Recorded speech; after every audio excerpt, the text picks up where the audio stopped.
Congressman Scott Perry made serious accusations recently. He says the United States government is indirectly funding terrorist groups.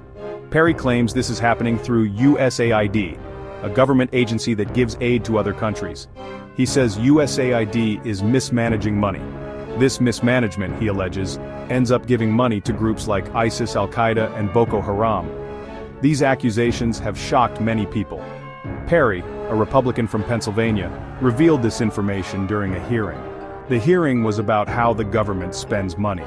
Perry believes that USAID is not being careful with its funding. He says this carelessness is dangerous. It could be putting American lives at risk.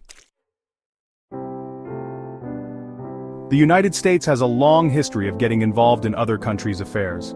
Often this involvement has been in the name of fighting terrorism.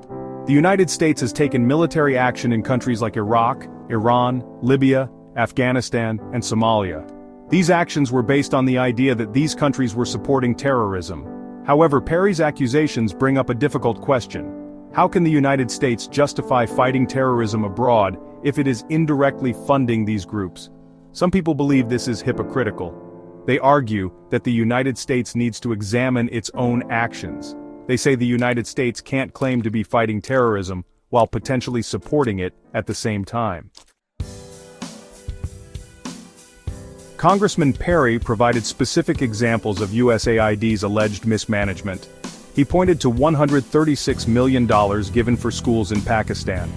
The problem is there is no proof these schools were ever built. Another example is the $840 million spent on education in Pakistan over 20 years. Perry says there's no way to prove this money actually helped anyone.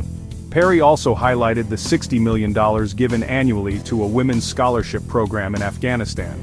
This is despite the Taliban's ban on women's education.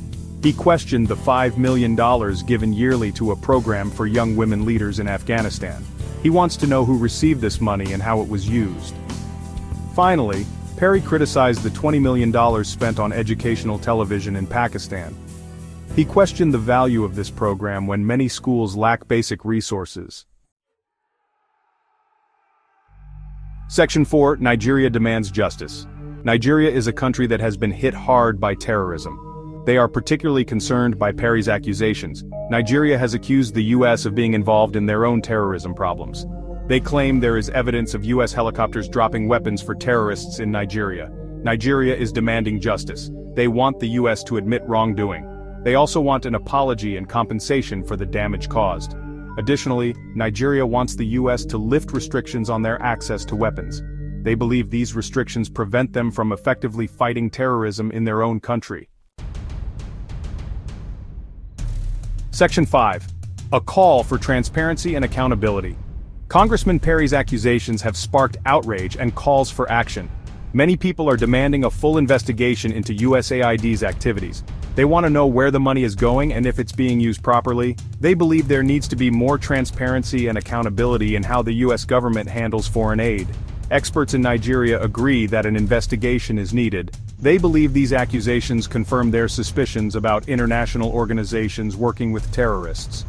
They argue that powerful countries often fuel conflicts for their own benefit. The situation highlights the need for greater scrutiny of international aid and the complex relationship between foreign aid, intervention, and the fight against terrorism.